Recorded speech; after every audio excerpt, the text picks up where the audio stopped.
All right, so I'm about to load up the tractor. Go help a friend of mine put his engine in.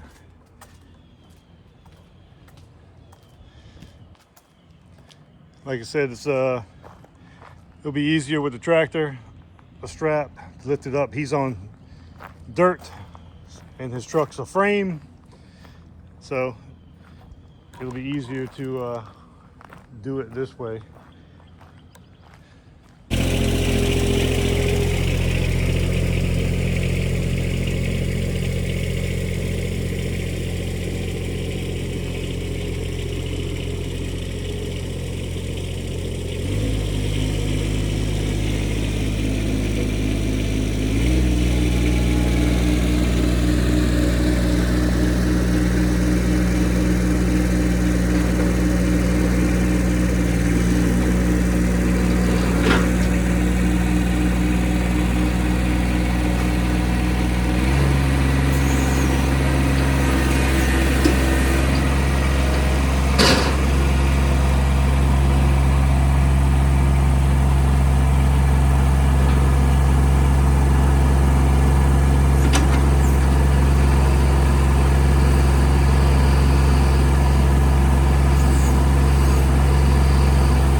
Got that on the trailer, get it strapped down, and we're gone.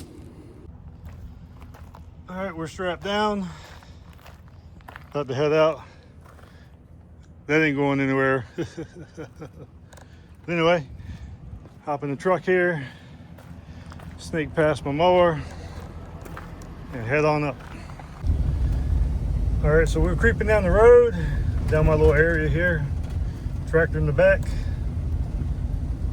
I just realized that my trailer tags have expired, so it's not a long drive.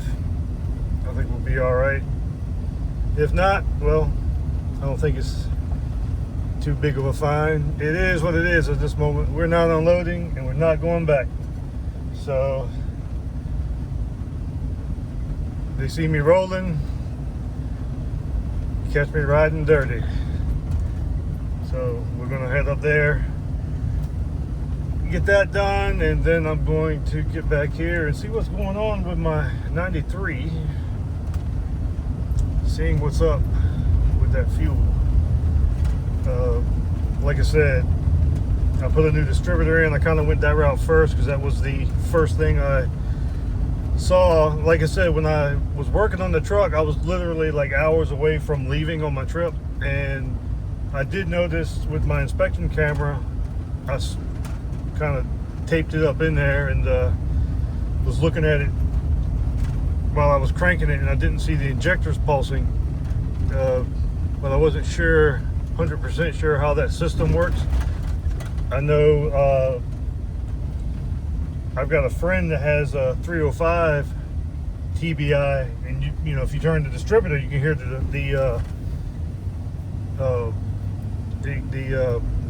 can't think, brain fog, but you can hear the injectors pulse each time you go past a certain spot.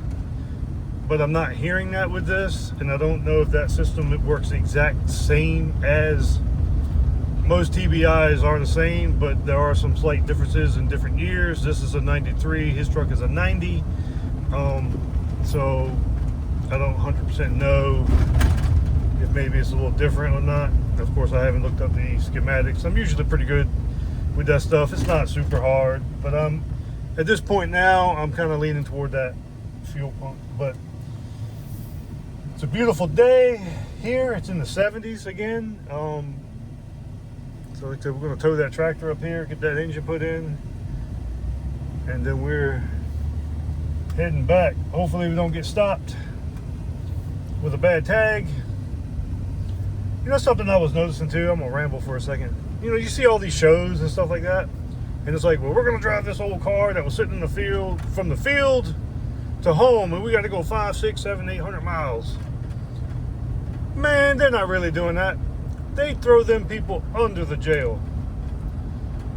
You better believe these people that are worth probably hundreds of thousands, if not millions of dollars, even though it's a drop in the bucket for a fine or a ticket, they lose their license. They're not driving these cars 5, 6, 700 miles with no tags, no insurance, don't know if the brakes and stuff work. You better believe that they know it works before they leave. You know, I don't know why that kind of bugs me a little bit. I know people film things and got to make content, but it's like, you kind of see people go with a trend, and it's like, I don't know, that's kind of rambling. It's just like, there's no way, especially if that person's worth X amount of money because they got a popular channel or something like that. That's fine and all, but there again too, that person could be sued out the yin yang if they hit somebody. Like if they're worth millions or hundreds of thousands, you could sue that guy. He has no insurance, or her, or whoever. And but you see that stuff, I guess because I mess with this stuff too, and you just kind of know, man, that person is not doing that. They might drive it off the property a little bit further down the road, throw it on a trailer. They might take it off because they're making killer money at it, and they might throw it off the trailer for a little bit to go, okay, well, it's starting to smoke. Not that, I don't know. It's like, it's kind of like a street music, I was going to get ready to say, I'm misspeaking, street magician, not musician. But, the same thing is kind of like, and I get it, but I don't know. It's like, you're not doing all that. That's not happening. I just went on that GM tailgate tour, and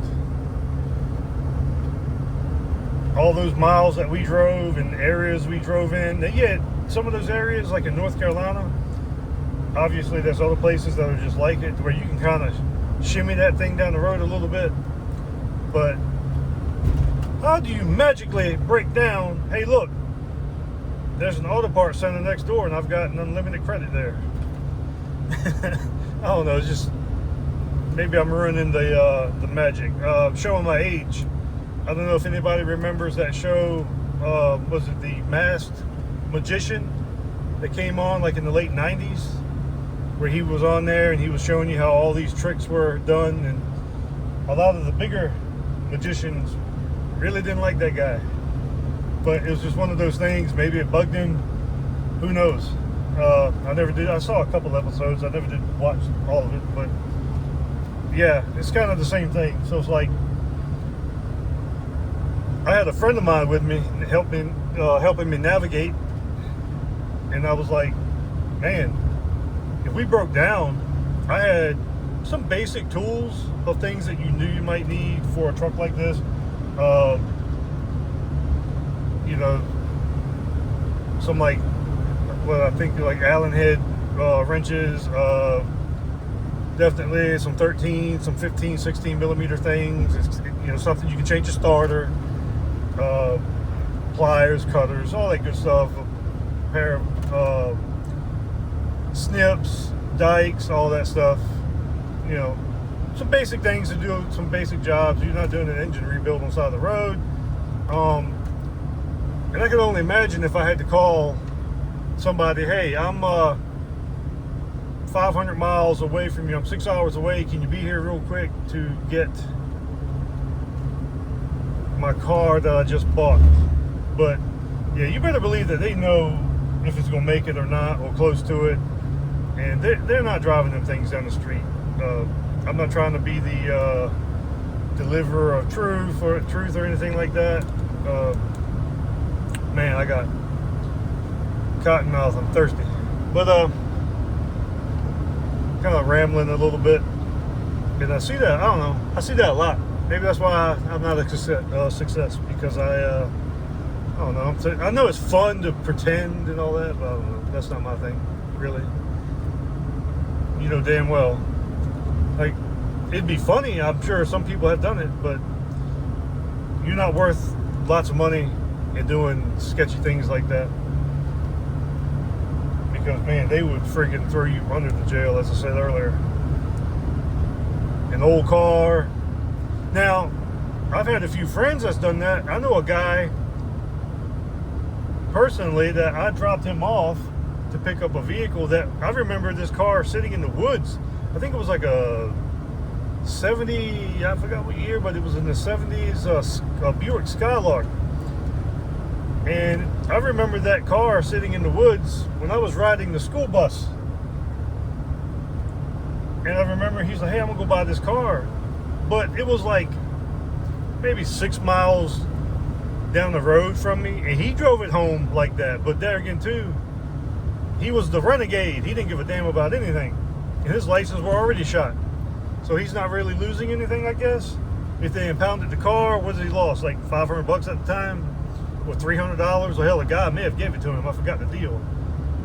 But he drove it to my house, and on the way there, on this long stretch of road, I was behind him, and just like in Tommy Boy, the hood flew up. I thought that was the most hilarious thing. And just like freaking Ace Ventura, he just ducked his head out the window, put the cigarette out, and kept on driving, because he was the fucking renegade. That's how he rolled. Oh, I don't know if I can say that. Maybe I hope I don't get red flagged on that. But anyway, just things I noticed being an older guy. And, you know, you see a lot of those shows where they do things like that.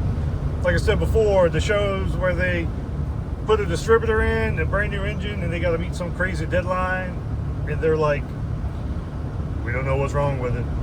We're trying to fire it up. And you can even hear on TV, even through the edits that they do, okay, the distributor's probably in wrong, 180 out.